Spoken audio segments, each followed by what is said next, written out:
A very warm welcome to the World of Lord Russell podcast show. And today's show is called A Blind Date and Not the Weakest Link, which captures a football career with Chelsea, Fulham, Brighton and Hove Albion, and not forgetting PSV Eindhoven as well. Also not forgetting his show appearances and prowess on the late Cilla Black's Blind Date, The Weakest Link. Yes, folks, Ted Maybank. Welcome to the show, Ted. Thanks a lot, Russell. Lovely to talk to you. First time I've been interviewed by a Lord. Oh, wow. I'm sure it won't be the last. There'll be many other opportunities as well, I'm sure. Well, let's start by talking about how you initially got yourself noticed by the head scout for the South London team. I believe you were hanging around outside the school gates and literally asking anyone who walked by if they were the South London coach. It's an incredible thing to do. Well, it was. I don't know really how it happened, but it was just like after school, 3:30 we finished, and I went to a school in Brixton called Christchurch. And The only games of football we played was against another school called St Mark's. And we only played 2 games a year. So I was about 10 then, 9 or 10. And I used to score quite frequently and was the sort of little hero of the school. And I just, for some reason, thought, well, how are they ever going to notice me playing for Christchurch? Yes. So I heard that the South London manager or scout was used to walk by the school. And I don't know where I heard it from, but so I thought, right, every afternoon after school, I used to stand outside, scruffy little kid, plimsolls, short, and used to stop everybody that looked, in my eyes, respectable then, and just said, "Excuse me, are you the South London coach?" "No." "Are you no?" Day after day, and eventually one chap stopped and he said, "Yes, I am." And I said, "Well, my name's Teddy Maybank. I think I'm good enough to have a trial for South London." And he said, "Who do you play for?" I said, "Well, no one really. I just played for Christchurch." And he said, "Well, that's a bit unusual," he said, "but if you get your headmaster to send us a letter or write a letter for you saying that you're a good footballer and you think you're worthy of a trial, then we'll do it." So got my headmaster, Mr. Perry, and he wrote a letter saying, "Yeah, I think he's good enough." And I waited again for the chap to come by and gave him the letter. Fantastic. So basically that was it, and then did get a trial for South London and things escalated from there. Oh, that's an amazing story, isn't it? You know, the dedication to get yourself noticed and get yourself into football in that way was quite incredible. So what or who was your influence really to become a professional football player? Who was your mentor in your younger days, Ted? Who did you really follow? Well, it's quite difficult really, because we didn't really at that time at 10 and things like that. You know, I was in a choir. I sang in front of Harold Wilson. Wow. Done a solo, and I loved my music. I was a church goer. We lived right opposite church. Yes. I was a choir boy, so it was one of those where I had to decide, because when football eventually came in on Sunday mornings, my dad, Ted, he started a side up, and it was called Coldwall. Right. And we started playing a little bit then, but really and truly, it wasn't an aspiration. I mean, it wasn't in my head, you know, it was just because I was born in 56, so at 10, probably 66, the World Cup final, always watched it, you know, but never really thought about it. And basically, my next door neighbour was a chap called Mark Lindsay. Now, Mark Lindsay, 2 boys living next door to each other, quite poor, not poor, but, you know, not affluent. And Mark Lindsay ended up playing for Crystal Palace, Tampa Bay Rowdies, New York Cosmos. And for 2 lads right next door, what we used to do is kick the ball against the fence. You know, we used to ride by on a bike. My brother Martin, he would be on the bike or whatever one time, and we'd stand on the side of the pavement, and just as he rode by on the bike, we'd just whack the balls at him, trying to knock him off the bike. But that's what you could do in those days because there wasn't all the traffic around. You know what I mean? Exactly right. Yes. But yeah, it was just in the end, it just took me over football. So I had to leave the choir. Oh, big decision. Oh, it was a big decision then. But that's how it started, really. Oh, it's a great story as well, isn't it? I mean, you must have had some footballing idols too that you quite simply idolise as a young man, and we all do, don't we? I mean, I've got my idols like Peter Osgood, for example, most of the Chelsea team, in fact. So, in fact, well, mine was Rodney Marsh. Rodney Marsh, yeah. We'll come on to Rodney a bit later. Yeah, Rodney. Yeah. He was my hero. So, what team did you support when you were younger? Didn't really support anyone. It wasn't one of those things, we'd watch the games, and it wasn't like. It's funny, because when you get involved and absolutely mesmerised by the game, yes, and when you're playing it, you're concentrating, even at that young age, you're concentrating on your own game. Yes, and okay, I suppose it may have been Chelsea, but the first game I ever got taken to was Chelsea by my dad. But yeah, apart from that, it was just more involved in playing than watching, Absolutely. Yeah, no, that's good. It's good, isn't it? That's like all young lads, isn't it? They have their dream to become a professional football player. They always would be kicking the ball in the park in my day too, but you don't see it so often now, do you? No, it's a real shame, actually. No. It really is.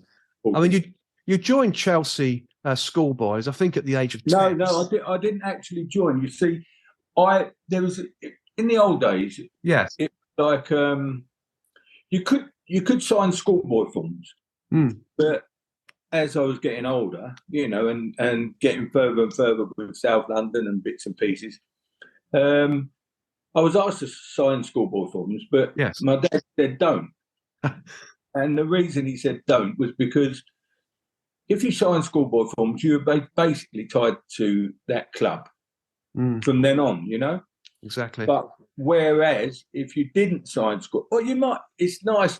I mean, if you were panicking and you wanted to sign for the signing's sake, but it didn't mean anything, you weren't getting paid anything. It was just that you couldn't play for any other side at that time. And I was training with basically Arsenal, Tottenham. I went up to Manchester United, Leeds, Crystal Palace, and Chelsea, and I was training with all those sides, and it kind of gave me an insight, also experience, and freedom to do that. And if you signed schoolboy forms, that was it. You stopped.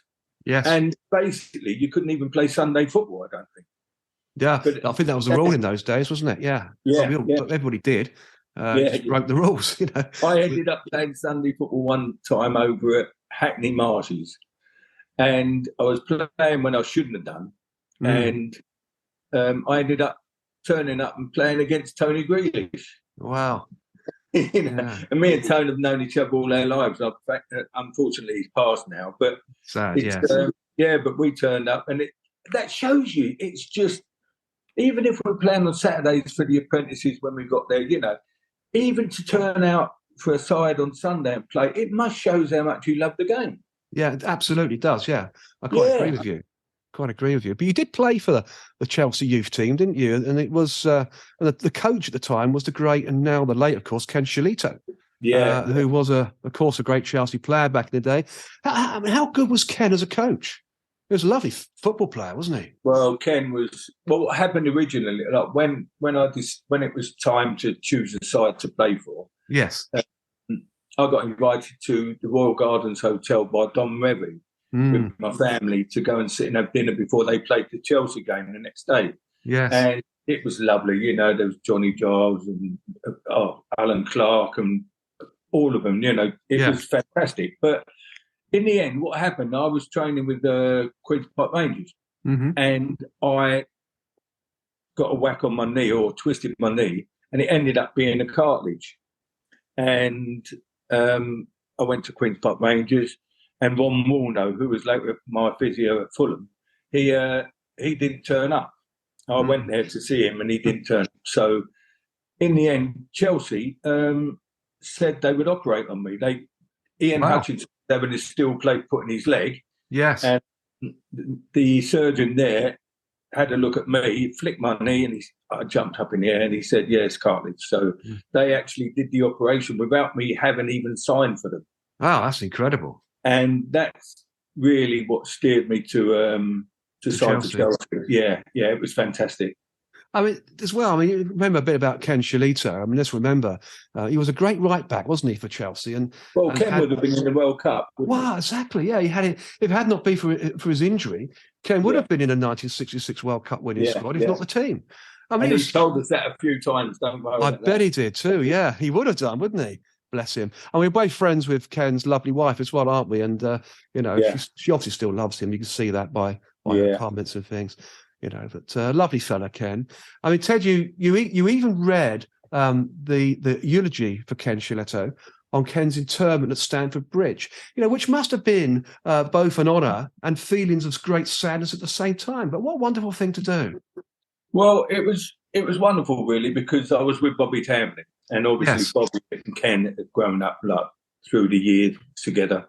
And but just then, it was, Ken was my sort of second father, really. From growing up, as I say, from signing apprentice, he was the one that sort of was there for us, and that's when we started learning our trade.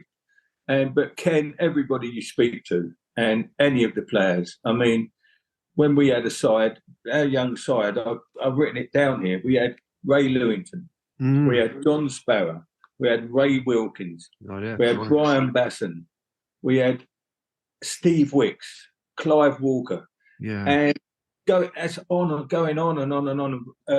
Derek Richardson, and all of those boys were under Ken's, supervision as such to become footballers and become proper men. And the fun we had, in the training ground. I remember we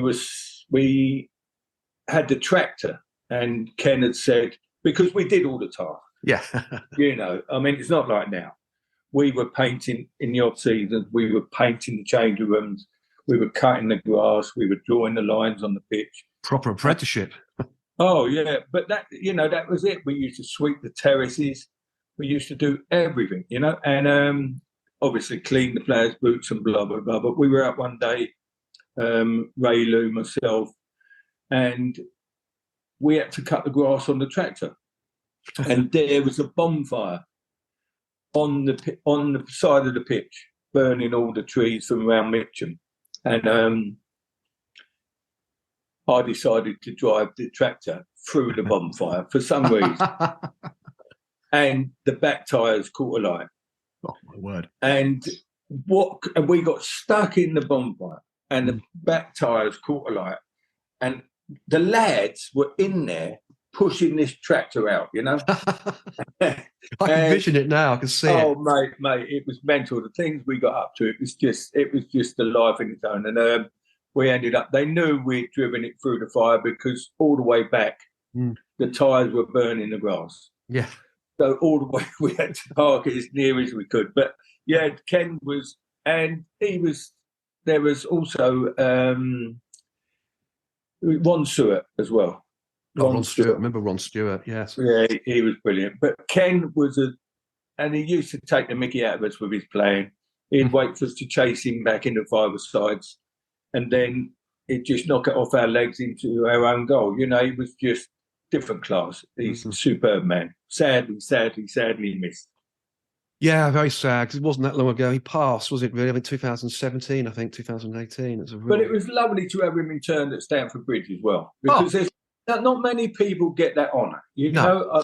And I think Peter Bonetti was the last one.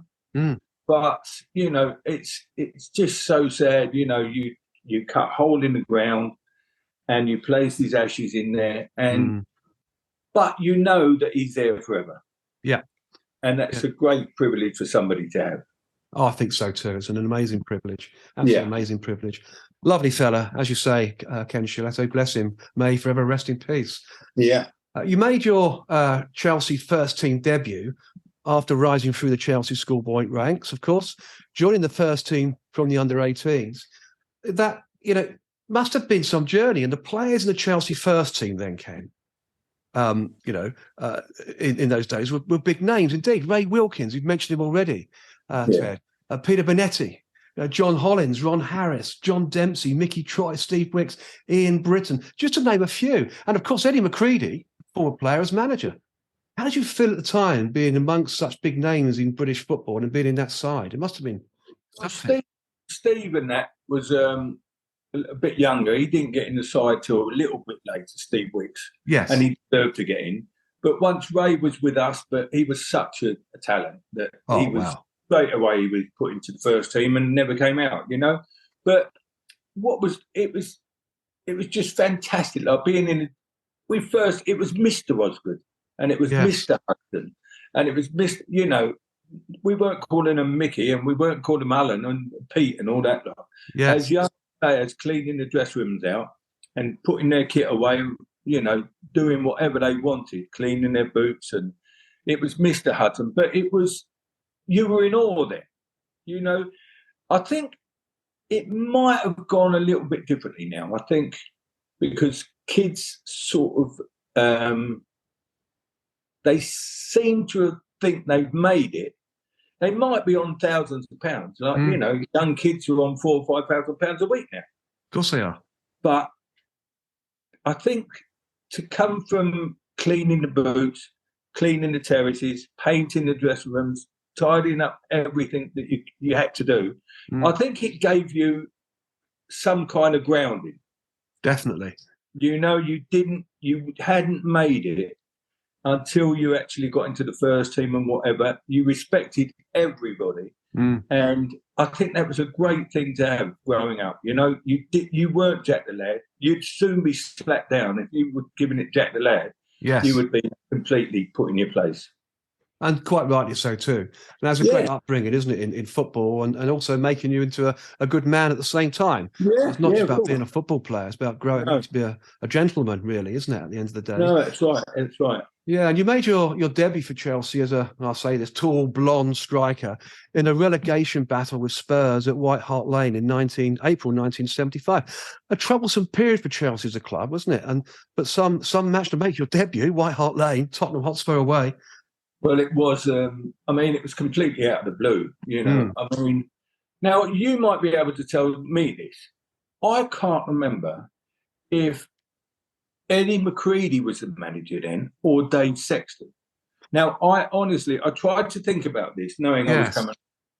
Now, I don't know if Dave Sexton was the manager then or Eddie McCready. Now, you might be able to put me right. I don't know if you know. Well, that's a good question because I'm not sure I completely know that either. My money would go on Eddie McCready, I think, to be honest, but I'm not entirely sure.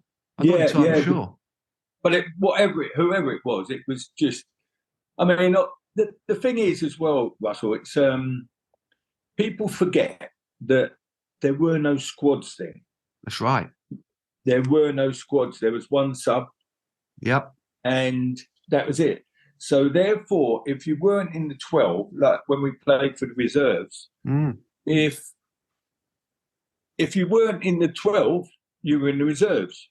Yes. And although it was fantastic playing in the reserves, but then again, when you thought to yourself, maybe I'm good enough to be in the first team, the reserve, obviously, the feedback from the reserve team manager goes through. Even though you didn't think it was, And having got chosen to play in the Tottenham game was unbelievable. I mean, my mum and my dad and my brother and sister, Debbie, it was just unbelievable, Yes. And the game itself, it was just like not being in that situation before. Like you don't know where you're going to get your tickets from. You don't know, Eventually, it was told you, and mum and dad and brother and sister came over to White Hart Lane. 65,000, I think it was. Yes. And there was terrible trouble before the game. Always was, wasn't there? Terrible. And because it's such a pressurised game, with the relegation factor involved, there was about 20 minutes fighting on the, terraces. We had to get taken off and the game delayed for a while. But it was, it was an experience. Oh, one A experience. A great experience, obviously. Because in that game as well was Tottenham Hotspur in relegation trouble too, weren't they? Oh, yeah. Chelsea. Well, in theory, I think it was one of those games. Yeah. Although there was a couple of games left, I think. There was. But it was looked on because we were the sort of two sides that really should be staying up. Mm. And the games after maybe were not as difficult as that game. It was looked on as basically whoever lost went down. Yeah. So it was in a relegation battle, it was the relegation game, you know. And Tottenham won 2-0. I seem to recall. Yeah. They did, yeah. I do remember that game particularly, and I was, because I was following Chelsea as a Chelsea supporter, still am, and I was in tears almost. It was like, oh my, relegation to the second division, please, no. Yeah. Shocking. But, and it was the second division then, wasn't it? It was. Like what do you call it now? The Championship. Yeah, the Championship now, isn't it? Division 2. Yeah, that was right. Yeah. Yeah, and it's incredible. It's incredible, really, that happened. But particularly after the successes they had, in the European Cup Winners' Cup final, the FA Cup final in 1970, to suddenly be in that position was just unparalleled, wasn't it? And all to do with a new stand, really, wasn't it? Selling players. I had this discussion with Alan Hudson. Peter Osgood's getting sold because of the financial problems that Chelsea were in, and to pay for this newsstand. Yeah, that was a weird one because just to change the subject just a fraction, because when I went to Fulham, we were building a stand there, and I got sold. I got sold to Fulham. Sorry to bring it forward a bit, but I got sold to Fulham for 60 grand. Mm. And then just after about 13 games or 20 games or something, I got sold to Brighton for 250,000. Mm. Now, that exactly the same finished paying that standoff. Yeah. And it was purely the same as Ozzy. It was purely investing in the ground and getting some money out of people that you could do at the time, Yeah, exactly. It was a strange time, wasn't it? Yeah, it was. Very strange time. Ozzy and Huddy. Huddy was just all of them. When you think of them, we basically had. I don't know if I should say it, but it doesn't really matter. I think the time's gone. But when you think of the players we had, that, let's just put it politely and say, did like a drink. Our squad, when you think of it, it was just the only nucleus, the only chap you could look at, and God bless, he's gone again, but John Hollins, he was like, he was the saviour, really. Do you know what I mean? He was the anchor in stormy waters, put it that way. Well, even Dave Sexton was teetotal, wasn't he? He wasn't a drinker. No, Dave wasn't. No. Yeah. But, you don't argue with Dave. No. He comes from a boxing family, doesn't he? I think Ozzy found that out. I think, as Huddy mentioned. Yeah, as Huddy told me as well, Peter Osgood saw himself as a bit of a boxer, and he liked to pitch up against Dave Sexton, who came from a boxing family, didn't he? Dave, his nickname was Stiffneck. Yeah. His name was Stiffneck because he turned like that, and I think he'd definitely been in boxing. Oh, there's no doubt. You could see that in his nose shape and everything. He'd been boxing. Quite funny, really, isn't it? Yeah. But going back to those days, of course, when you would talk about the first team, every club, when they had their first team pictures taken for the forthcoming season, only 11 players were ever in those pictures. Didn't even have the reserve, number 12. No. In pre-season you did.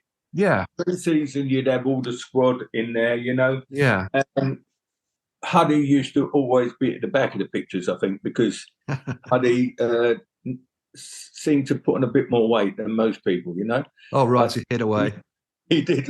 He loved his leisure time, let's put it. Yeah. And so Huddy would always be at the back, and then within a few weeks he was back to his brilliant self, Well, yeah, that's what it's all about, wasn't it, in those days? You were telling me, I think you were telling me the other day as well, Ted, that it wasn't unbeknown to have a brandy at half time in the changing room.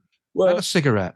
Well, when I first got there, when I was in the first team, there was a few people having cigarettes, and we were always well, I wouldn't say always, but there was plenty of times that you have a brandy before you go out. Yeah. Just to sharpen you up and warm you up probably as well. Yeah, definitely. Yeah. On winter's day. Oh dear. I mean, in those days, winters were colder than they are now, aren't they? I can remember. Oh dear, you're playing football on icy pitches. You know, it's just. Well, that's such a difference, isn't it, Russell? I mean, when you think, Chelsea, when we used to sit in the dugout, if we looked across the pitch to the far side, if there was, let's say, Charlie Cook over on the right-hand side, you could only see him from his waist up because there was such a camera in the middle of the pitch. Yes. It didn't look like it. It looked a perfect surface. But when you think of the pitches, then the worst one was Derby County. Baseball ground. Oh, the baseball ground. It was like a quagmire. Yeah. And then you had Crystal Palace because all the youngsters in their cup finals and South London matches were all played at Selhurst Park. Yeah. So the pitches in the winter, no under-soil heating. That's right. And also half the pitch was frozen, half the pitch was quagmire. It was a terrible surface to play on, and thank God now, there's no excuses, because ball players just couldn't, you had Charlie, who was the ultimate ball player. Oh, brilliant, wasn't he? Oh, he was brilliant. They used to say, give Charlie one ball and we'll play with the other one. Because Charlie was just unbelievable. But they did it. Even in those terrible conditions, they did it. And that makes them, really. You wonder sometimes, you think, well, people say, could they have made it in this era? Or was it because back in that? But could some of the players today have played in our conditions? Do you know what, Ted? I don't think they could. Because they're all lightning, they're all fast and it's quick and they're athletes, aren't they? But their control is brilliant. But knock them a ball when it jumps up on like knee height, 1 yard from you. It does work both ways, Russell. It does work both ways, It does indeed. And of course, in those days as well, with the pitches the way they were, what studs did you put in your boots? What boots did you want? Yeah. You couldn't do it, could you? Half a frozen pitch and half a mud. It was pitch.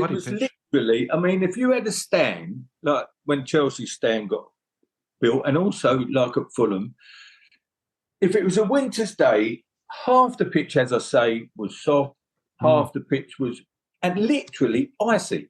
Yeah.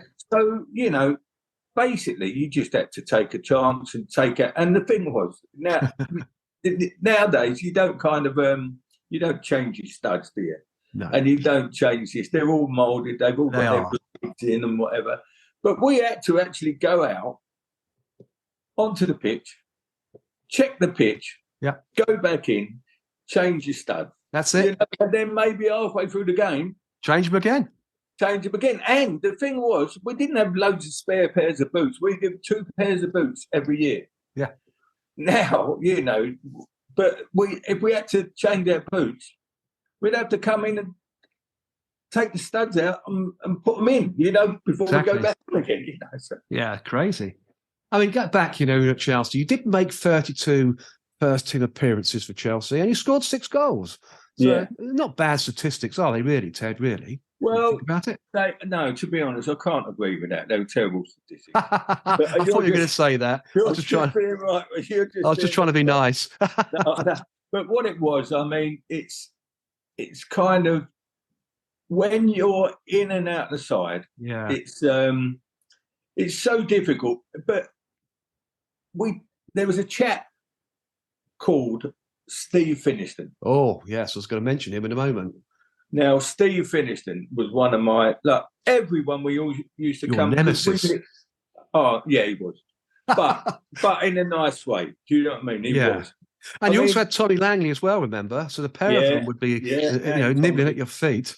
Both great players. They were. And I think, we lived in Mitcham, our family. And so all the boys used to come around and we used to play cards with my dad and that. And we were so close. Everybody was so close. We'd all go out together. We'd all play snooker together. We'd all play golf together. But when you kind of get someone like Jock, when I got in the side and then I got injured, but when we got into the side, if you weren't playing, we'd be sitting up in the old North Stand. Yes. And all the players would go up. And you sort of think, well, everybody's saying, oh, go on, come on, Chelsea, come to. But there's someone in your position, like if Finno was playing, you know what, I wouldn't. Now, this sounds really mean, but Finno would tell you as well, John. You hope they get bloody injured. You actually hope that he gets injured. So you can play. So that you can play. Because you weren't in the squad. You know, you've got that one. And you didn't get any money. If you weren't in the 12, you didn't get any money. Yeah, because the basic wages were really poor, weren't they? And you had to get your appearance money. 40 quid a week I was on when I made my debut. Yeah. But what you did get, I think I'm right here saying, we got 200, like the top players were on, say, 200 quid a week. And we won 40 quid a week. But I think if we played in the team, we got something like £200 appearance. Yes. And the main players only got £50 appearance or something. So we were all sort of, for that game, on the same money. And the reason was everybody's as important as each other in that particular game. And I think it was a great way of doing it, you know? Definitely. I mean, it come the off season, you know, we were back to our 40 quid and they were on their 200 quid plus whatever. So, you know, when you're not playing, they were on their good wage. So absolutely. But it was a great way. But really, truly, Jock and he kept me out the side. And that's the reason I actually said to Eddie, I said, look, I don't want to play in the reserves anymore. He said, well, look, Ted, and Jock knows this. He said, Ted, you're a better player than Jock, but he's a better goal scorer at the moment. And I think Jock got 26 goals or 28 goals. Yeah, he was scoring them for fun, wasn't he? Yeah, he was, yeah. And so I went on loan that's when I went on loan to Fulham. Yeah, because Eddie McCready didn't want you to, he wanted you to stay at Chelsea, didn't he? Yeah, he did. He said, just be patient. Yeah. But it's the impetuosity of youth, isn't it? You kind of, once you've had a taste of it, playing in front of 30,000, 40,000 people. You want more. And you go back and there's 1,500 people in the reserves, and you know, it's kind. You know, you can all say it is youth, isn't it? I mean, and if loads of people, you look at Foden and look at these youngsters now that are being held back. Imagine how they feel. They must feel like they're actually world-class players. They are. And Guardiola and that is saying, right, no, we're going to keep you playing. You know, or at least they've got a squad where they can bring them on and, you know, because there isn't any reserve there. There isn't any combination now, which really somehow doesn't make sense, because the players that you want to come in, you would think that they've got to be match fit. Exactly. You know, and just be brought in once every half dozen games or something. I just can't understand how they can keep that fit. And that combination league going back in the day, that was a strong league, wasn't it? Brilliant. Well, all the, you know, when you think if you've got 20 players in an imaginary squad, only 12 could play, and the extra players were in the reserves. So it was a bloody good league, Yeah, really good league, really strong league. I remember it was fantastic. And of course, your desire, obviously, to play first team football, you know, youth, impetuism, whatever you want to call it, and the desire to play in front of big crowds, absolutely. You tasted it, you wanted it. So Eddie McCready did allow you to go, and January 1977, you were, I think, sent out on loan to Fulham, weren't you? Or Yeah. But, you know, you look at back in those days, not a bad move, as Fulham had George Best, Bobby Moore, your friend Rodney Marsh. Yeah. It's a great team to join, really. Well, it was. It was a bit unusual to go to like your neighbours. Do you know what I mean? Yes. But it was, well, it's sort of, again, I went there with an open mind. And when I got there, and Bestie was there, and Moro and Peter Storey. Peter Storey, yes. And what I might say, the best left back ever in the world of football, Les Strong. He was there. Now, I bought him a T-shirt when I went there, and I put on it WPFL. So Les wore it for a while, and then he came up to me. He said, "Ted, thanks for the t-shirt." He said, "But what's WPFL mean?" And I said, "You're the worst player in the Football League." And he'd worn this t-shirt quite proudly, not knowing what it meant for about 6 weeks. But oh, absolutely amazing. but yeah, going there was fantastic, and just being in the company like of George Best and Bobby Moore. But of course, and what helped, obviously, I had the best period of my whole life there. Yeah, of course. And you're good friends with Rodney Marsh. You were then, you still are. But of course, when you arrived at Fulham, Rodney Marsh was forced to leave the club. Well, how did you feel about that? Because, he obviously knew he was going out because of you arriving, Ted. That's some story, isn't it? When you're good friends as well. Yeah, when I went back on, because we played Chelsea. Yes. On the final, and I couldn't play, so I went back to Chelsea. And but yeah, Marsh, he said when you walked in, he said, because I followed Marsh everywhere, Queen's Park Rangers, I knew he had what cars he had. He never wore any socks, and he had his toothpaste and toothbrush in his suit pocket when he went to the games, and I knew everything about him, and so it was funny because he was doing his boots. He was whitening when I went in there, and he's there doing his boots, and he's whitening the stripes on the side of his boots, because they got 250 quid or something from Adidas if they wore them boots on that day. And I remember when I went back, because it was Chelsea, and I walked into the Fulham dressing room, and I bought this. It wasn't a real Yves Saint Laurent suit, right? But it cost me 70 quid, I think, which was a lot of money then. And Rodney, for some reason, just stopped painting his boots and put 3 white stripes of the boot whitener down the side of my suit. Now, I mean, I should have just knocked him out, really. But, I was too young, and he was my hero. And then he gave me £10 and said, "Look, get the suit cleaned." Yeah. Now, because I pulled a face, and I don't think he was too happy, and nor was I. And but it never came out.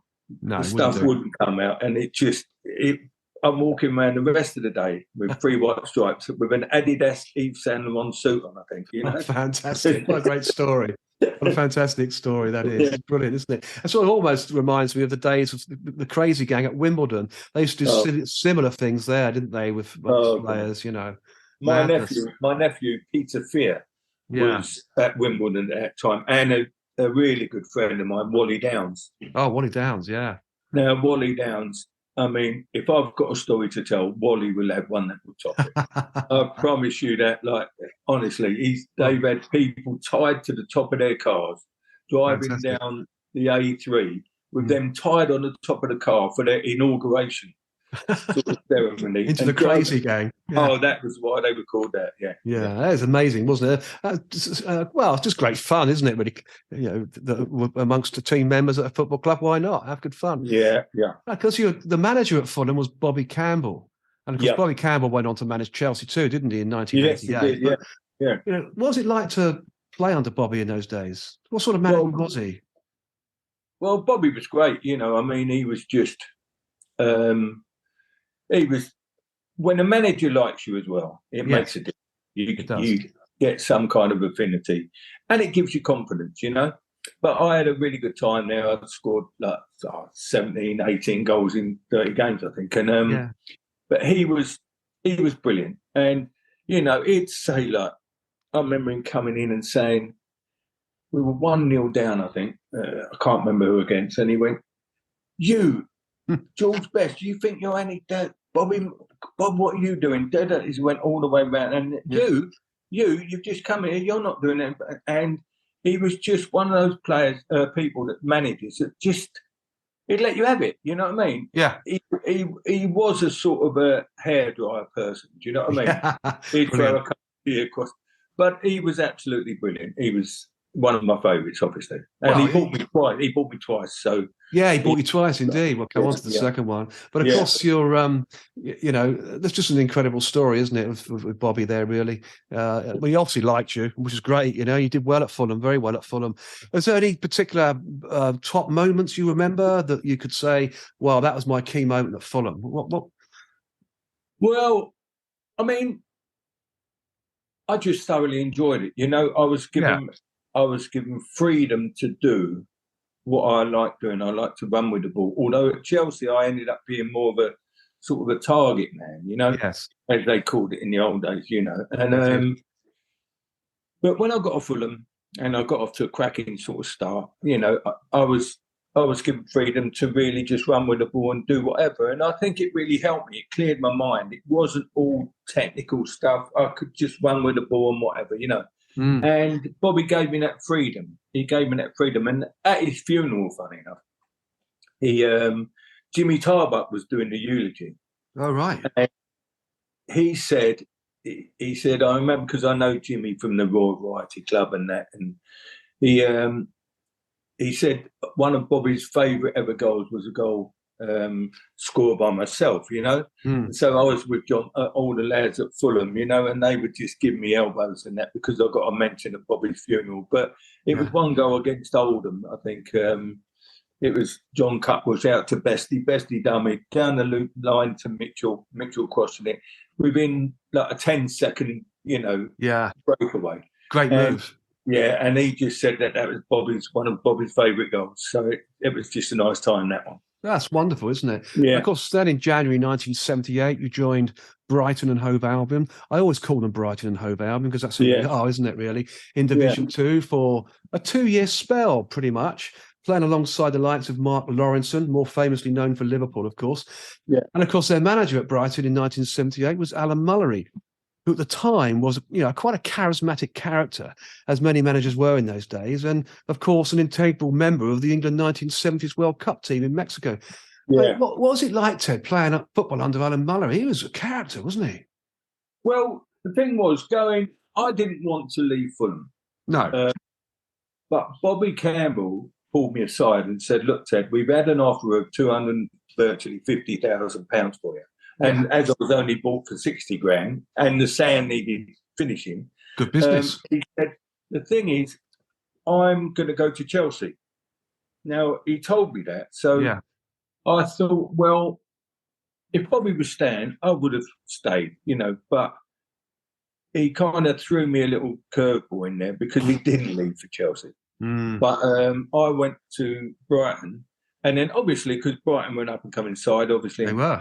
Fulham was still struggling a little bit, but Bobby went to Chelsea a couple of years later. But I went to Brighton, and I mean, I was looking forward to it. And Mullers was, really a great manager. Yes, and it was brilliant. It was brilliant to play under him. But the thing was, when I joined Brighton, we had such a squad.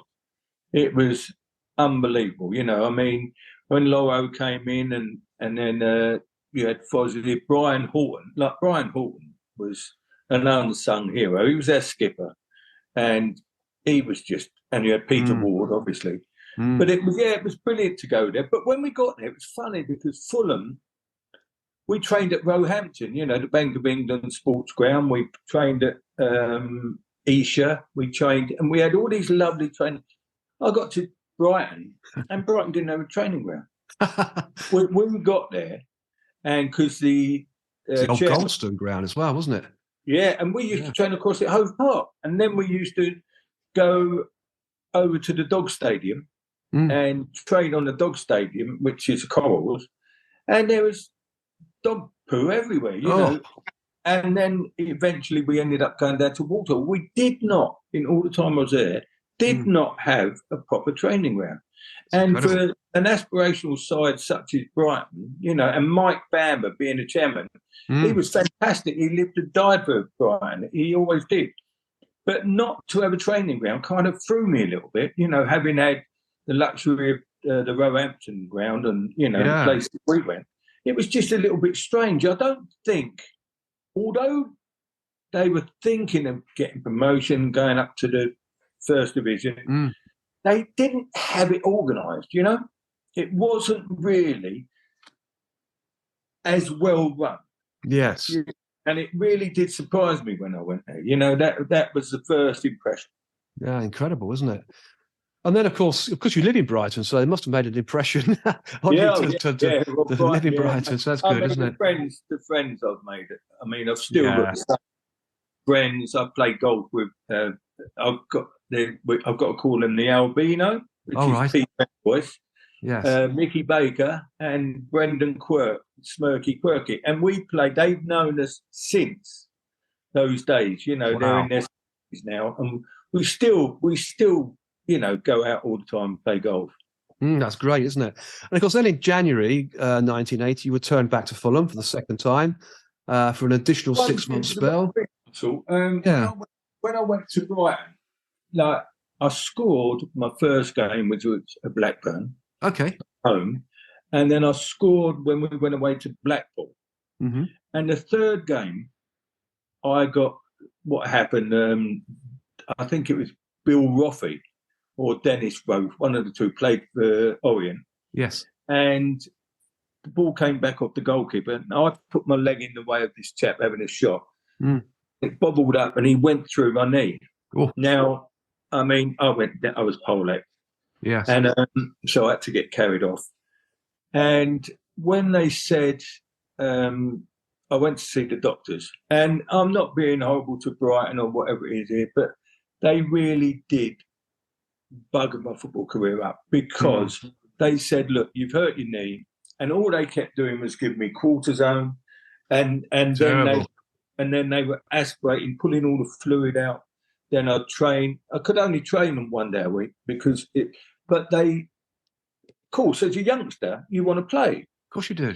But really and truly, they knew. I've spoken to my old physio, Mike Yaxley, and they knew that my knee was buggered. And but because they'd just signed me and I'd just scored 2 goals and whatever, I had about 3 weeks off, I suppose, to train. And then when I came back, I could run in a straight line. I could jump, but if I landed on my left foot, I fell over. Oh. If I went over onto my left side, I fell over. And the crowd really just got on my back, because you don't tell anyone that there's wrong, because your opposition would just clatter you. They would, yes. And so really and truly, in the end, when the surgeon saw it, he said, if you ever play football again, you'll be the luckiest kid going. He said, your knee's absolutely buggered. Now, they didn't tell me this. And, of course, my impetuosity to want to play sort of was a double-edged sword, really, you know. And after 6 or 7 games of basically, like, the Brighton fans thought they'd ball Bambi, because every time I got the ball, I fell over. It was terrible, you know, and I used to get a lot of grief from the Brighton fans. But they didn't know the situation. And it basically, my career was finished then. You know, it was, I lost the yard pace and whatever, and you were just pretty wary about everything, you know. But that's what football was, as you've heard all the stories, injections, of course, pain relief, putting an anaesthetic in your knee. You don't feel the pain, but what's happening inside your body? Oh yeah, damage. Is damaging you more and more and more. And you think all the players now, you think of Tommy Smith, he always used to say, I'll just have a jab here, I'll have a jab there. And it shouldn't have been allowed, but it was at that time. And I was just about to pick up Tommy Smith, actually, and I'm glad you said that, because, he was living off these injections. And, you know, he's crippled. You know, it's terrible later life. I mean, it really is. I mean, if it was nowadays, you know, they'd be all over the coals. And, I mean, if people break a tie up nowadays, they're out for 6 weeks. Do you know what I mean? It's like, it's just... But it's probably ruined so many young kids and up and coming. Without doubt.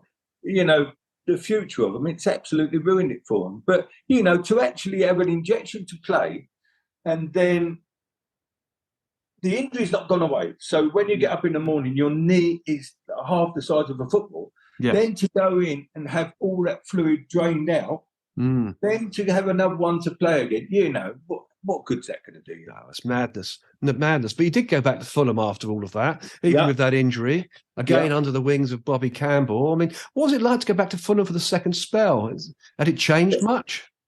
There's still a few old players there, and like there was a lot of good players there, Yes. John Lacey ended up going to Tottenham, I think, for Yeah. the second half. Tony Gale, Mm. Tony Gale, he keeps on saying that he was. He keeps saying he was a Premiership winner, Yeah. and obviously because he went to Blackburn, Yeah. and I don't know how many games he played, but when we're playing golf, he says, is there any any Premiership winners in it? And of course, he got away with that. But yeah, it was great to go back. But I wasn't my old self. You know what I mean? You It was there was when I left, there was crowds outside saying, "Don't sell, don't sell." Blah, blah. And I think going back after a couple of games, they were saying, "Don't buy, don't buy." But it wasn't the same sort of thing. But I was still a reasonable player, but just lost that kind of confidence like at Brighton and basically just lost a yard of pace, really, So it's only a yard of pace, but it makes a big difference if you're reasonably quick. You think of Michael Owen. Absolutely. People like that, get an injury, pull a hamstring, you're never quite sure again, You're not, and that's what always happens, isn't it? But you did have a last hurrah as well, and in July 1980, you could say you had a big break, really, in some ways, when you transferred to PSV Eindhoven to play football, top flight football in the Eredivisie. Your first match, of course, being in the UEFA Cup away at the Nou Camp Stadium against Barcelona in front of 130,000 fans. A cauldron of noise, Ted. So, let us know, how did that go? That must have been some debut. That was it was the World Club Championship. They'd all won their respective countries' leagues, and it was Vasco da Gama, River Plate, Barcelona, and PSV. Wow. And Vasco da Gama and River Plate went on to play first at 9:00 in the evening. And we sat round the hoarding, watching the game. And I was basically pinching myself, Russell, thinking... These players. Yeah, Jesus Christ. I mean, there was put it this way, in the PSV side, I was the only non-international. Wow. And obviously not thinking I'd play. And then, they played us, and it was just ridiculous. It's the best atmosphere ever, Wow. And we kicked off at 11:00 at night as well. Yes. So it was traumatizing. Let's put it that way. It was very hard to play. I can imagine, but a huge memory that's everlasting, isn't it? To play in the Nou Camp against Barcelona. That's one tick in the box for you, really, Ted, isn't it? Oh yeah. I think the PSV Eindhoven manager at the time, I think was it Thijs Libretz? Yeah, Thijs Libretz. Yeah. What was he like as a man to play under? Was he quite tactical? It was a completely different way of life, Whereas when we played for sort of the English clubs, we hadn't really gone into that afternoon training session. It was basically 10:30 to about 12:30, and it was out for golf, and it was like whatever. But when I went to PSV, it was 9:30 till 11:30. We would either have the ball or we would do a running session. Then you'd go home for a couple of hours and then come back from 2 till 4 and do the opposite. If you had the ball in the morning, you'd run in the afternoon. But it was just like if you gave the ball away, I remember kicking the ball away. I was in defensive position and kicked the ball away to clear it. And the manager let me have it so badly. It was just, you do not give the ball away unless it's a last thing to do. Yes. If I had time to play it to someone, which I probably did have, that's why he shouted at me. And but it was a different kind of football. It was technical. Yes. And also, as a centre forward there, you didn't have a partner. Like in the old English game, there was a couple of you up front and you flicked on and done it. But as a centre forward there, the midfield players scored as many, if not more, goals than the centre forwards, apart from Van Nistelrooy and Van Basten and people like that. But it was one of those things that you hold it up and you knock it back, and you've got midfield players going on, making runs ahead of you. So it was a completely different way of football. But it was like we had the Van der Kerkhoff twins. Do you remember William Rennie Van der Kerkhoff? I do indeed, yeah. Yeah, they were our wingers there, and it was like Van der Kerlen. It was there was a chap called Ernie Brandst who played centre half, and he was. See, Mark Lawrenson arguably was the best player Brighton ever had. Yes, definitely, he was unbelievable. And Ernie Brandst at PSV was exactly the same, and he unfortunately got an injury and had to finish, but he played for Holland quite a few times. Yeah, and that was a good period for Dutch football, wasn't it, going in those days? Yeah. Nationally and internationally, because the Dutch side itself was amazing, wasn't it? They had a real spell, didn't they, Holland, in those days? Well, but of course, was a total football, wasn't it? It was. When the lads were playing, it was just like the ball was on a piece of string, Well, Johan Cruyff, what he did with the ball was just unbelievable. But incredible. I tell you what, it was like Ray Wilkins at Chelsea. Yes. He got a nickname as the Crab because what he used to do, he always, as a crab moves, he always used to play the ball sideways, backward. He would always play it forward if there was a ball there, because Ray was superb. But the English fan hadn't come to understand what football was supposed to be played like. They wanted the excitement, even just hoofing it forward and battling for it, But when you come to that Dutch side, you'd go backwards rather than take a chance and give the ball away. And Ray was ahead of his time in that, He knew, and so did the manager, and so did like Dave Sexton, and so did Eddie. They knew, and then he went on, didn't he, to Man U and whatever. And they knew he was ahead of his time, and that's how football evolved. It's all it was. Look at Man City now. Yep. All they want to do, hold the ball. They'd just go backwards. If they went backwards 10 times on the tour, they'd do it, because when you've got the ball, they can't score. Exactly right. And that's it, isn't it? It is. Exactly. That is exactly what it is, Ted. And you're right about Ray Wilkins, because even if they playing for England, he played the same style. It frustrated people a bit, but, that was a different style of game. And it was very much the European style, wasn't it? And, yes, it was. Without that, yeah. And suddenly now we've got it here now. We've suddenly realised it is the way to play. It is. It's not always as exciting. No, it's not. But when you get those breaks and those situations where you score from having the ball in your own penalty area, quick break and whatever, it shows that it does work, but it's not as exciting. It's not, exactly. And of course, at PSV, you were there for a year, and then your career did come to a sudden end in 1981 with a dreadful injury. I mean, tell us what happened, Ted, because, you already had an injury, but what happened in this? Because that was the end of your career, wasn't it? Really, it was when I went there, really, I went there because, first of all, my wages doubled. And, You've got to think of it that way. I signed a 2-year contract, and but after 6 games, I got clattered. I played the first 6 games, you can't argue with that, and I was doing all right. But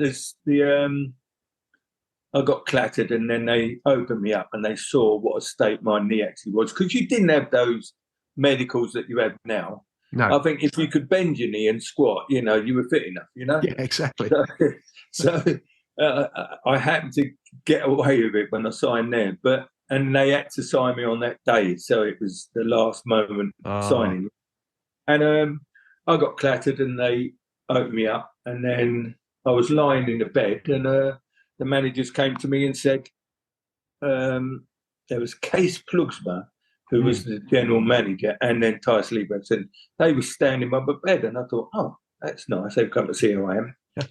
And I opened my eyes, basically, and they said, right, you've got 2 choices. You either, because I had a 2-year contract and a year option as well, and you either retire today or now, or you play in the reserves for the next 2 years, and no matter how well you play and how fit you get, you will never play in the first team again. Oh. So I think devastating. It was.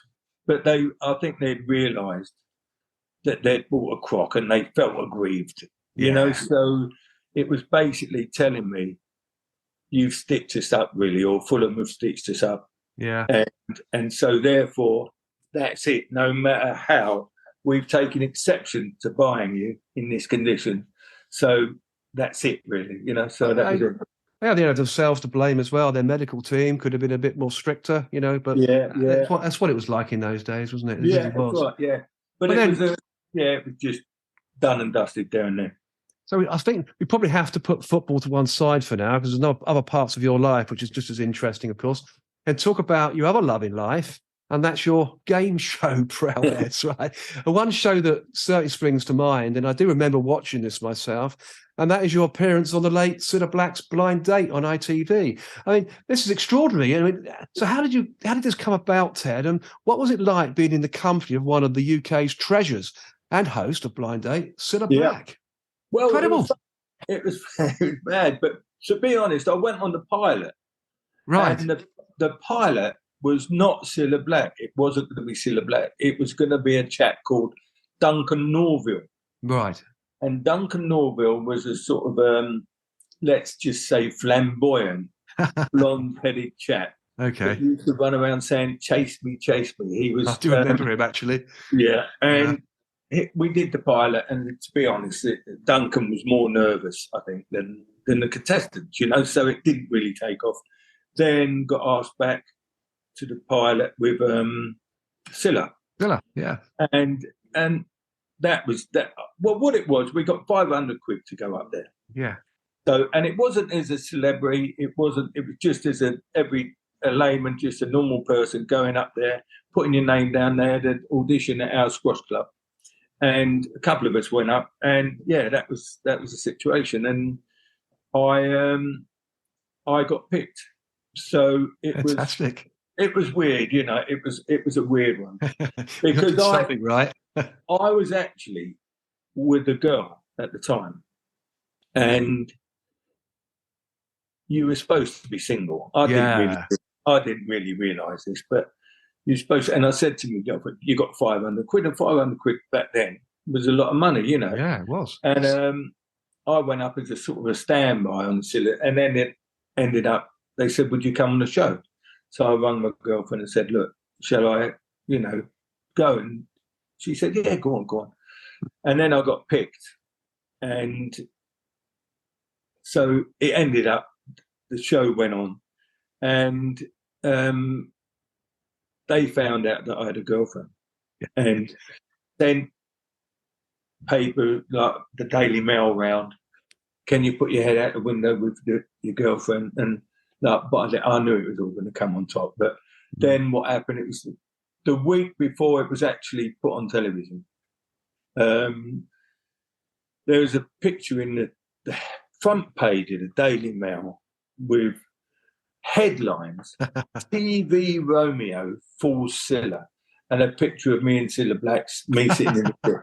But they did it purely because it was ratings. And it was ratings. Before the show come out, they've got a Chelsea footballer or an ex-Chelsea footballer on Blind Date, this new show coming out, and it just caused a bit of a furore for them, and it got people watching it, you know.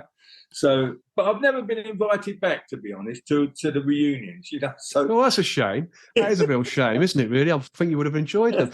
But I seem to remember when I was watching it, I think you were the single guy in inverted commas, actually asking the questions and choosing the girl. I seem to remember that in my mind. No, I was on the panel. Okay, I got that wrong. And the girl came on, and I think it was.